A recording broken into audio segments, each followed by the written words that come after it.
मनरेगा योजना का नाम बदलने पर उबली कांग्रेस पार्टी आगामी 5 जनवरी से पूरे प्रदेश में धरना प्रदर्शन कर इस पर अपना विरोध जताने वाली है और इसकी शुरुआत प्रदेश की राजधानी रांची स्थित बापू वाटिका से होने जा रही है। इसकी जानकारी शनिवार को धनबाद पहुंचे कांग्रेस के पूर्व प्रदेश अध्यक्ष राजेश ठाकुर ने दी। हाउसिंग कॉलोनी स्थित कांग्रेस कार्यालय में प्रेस को जानकारी देते हुए कांग्रेस के पूर्व प्रदेश अध्यक्ष राजेश ठाकुर ने कहा, एक और झारखंड सरकार पेशा के माध्यम से गाँव और ग्राम सभा को मजबूत करना चाहती है, तो वहीं गांव गरीब और गांधी को केंद्र की भाजपा सरकार मिटाना चाहती है। उन्होंने कहा, ये सही है कि आप महात्मा गांधी की हत्या में शामिल रहे लोग हैं।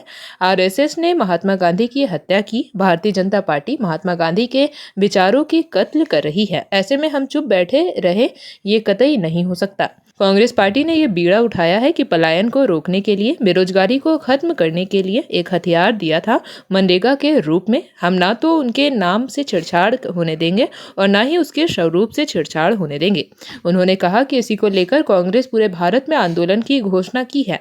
5 जनवरी से इसके खिलाफ धरना प्रदर्शन शुरू होगा, जो रांची मुख्यालय स्थित बापू वाटिका से शुरू होगी, जो राजभवन तक जाएगी और महामहिम राज्यपाल के माध्यम से हम अपनी भावना को राष्ट्रपति तक पहुंचाने का कार्य करेंगे। उन्होंने कहा कि आगामी लोकसभा चुनाव तक कांग्रेस का यह भी अभियान जारी रहेगा। उन्होंने कहा कि आरएसएस और भाजपा को शब्द से दिक्कत है, गा से गांधी और गा से गरीब, इन दोनों को वह मिटाना चाहती है। मनरेगा को किस तरह से खत्म करने की कोशिश की गई। मनरेगा की जो मूल भावना थी, जिसमें गरीब और अंतिम पायदान पर बैठा व्यक्ति होता था, उसको कहीं ना कहीं खत्म करने की साजिश है।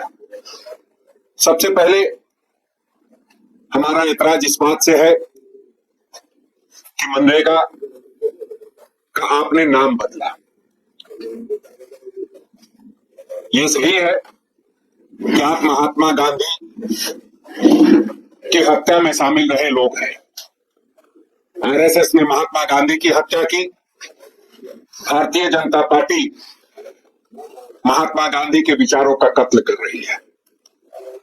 तो ऐसे में हम चुप बैठे रहे, ये कतई हो नहीं सकता। और कांग्रेस पार्टी ने इस बात का बीड़ा उठाया है कि जो हमने पलायन को रोकने के लिए, बेरोजगारी को खत्म करने के लिए एक हथियार दिया था मनरेगा के रूप में, उसके ना तो नाम से छेड़छाड़ होने देंगे और ना ही उसके स्वरूप से छेड़छाड़ होने देंगे। और इसलिए हम लोगों ने पूरे भारतवर्ष में इस पर आंदोलन की घोषणा की है।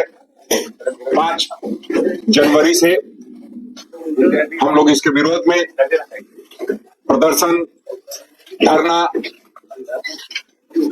शुरू करने जा रहे हैं और 5 तारीख को हम लोग प्रदेश के मुख्यालय महात्मा गांधी के जो बापू वाटिका है, वहां से शुरुआत करके राजभवन, जो अब लोकपाल भवन के नाम से जाना जा रहा है, वहां तक हम लोग जाने का काम करेंगे। अपनी भावना को लोगों तक और अपनी भावना को महामहिम के माध्यम से देश के राष्ट्रपति तक पहुंचाने का काम करेंगे। आप सब जानते हैं कि भारतीय जनता पार्टी की सरकार पिछले 11 वर्षों से है। भारतवर्ष में उस दौरान कितनी बेरोजगारी बढ़ी, वो किसी से छुपा नहीं है। और जो बेरोजगारी को कम करने के लिए या खत्म करने के लिए मनरेगा की योजना लाई गई थी, उसको फिर खत्म किया जा रहा है।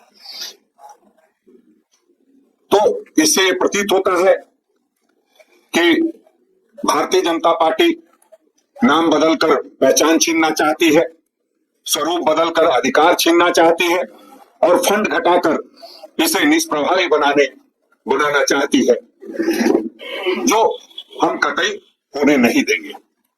आप सब जानते हैं कि मनरेगा के माध्यम से हम लोगों ने, जब कोरोना जैसा विपदा सामने आया था, उस समय कई योजनाएं लागू करके जो लोग यहाँ पर आए, जो जिनको काम का अभाव था, उनको काम दे करके, और हम लोगों ने ये व्यवस्था की कि आने वाले समय में उनकी मौत भूख से नहीं हो।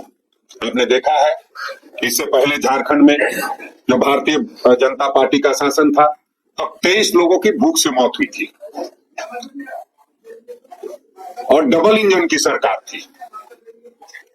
तो हम लोगों ने उस चीज को कोरोना जैसे दौर में एक भी मौत की खबर भूख से नहीं आई। ठीक है, कोरोना एक विपदा थी, उसके कारण कई जगहों पे इस तरह की घटनाएं सामने आई, लेकिन भूख से मौत का कोई मामला सामने नहीं आया।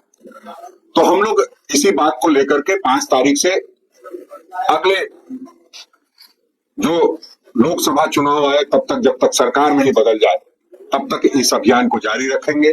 पलायन की जो कवायद है उसको रोकने के लिए हर कार्रवाई करेंगे। और आप जानते हैं कि मुझे तो ये लगता है कि आरएसएस और बीजेपी को ग नाम से दिक्कत है। ग से गांधी और ग से गरीब, इन दोनों को मिटाना चाहती है। जेपी भारत लाइव, भारत की बात जेपी के साथ। वीडियो को लाइक करें, शेयर करें और चैनल को सब्सक्राइब करें।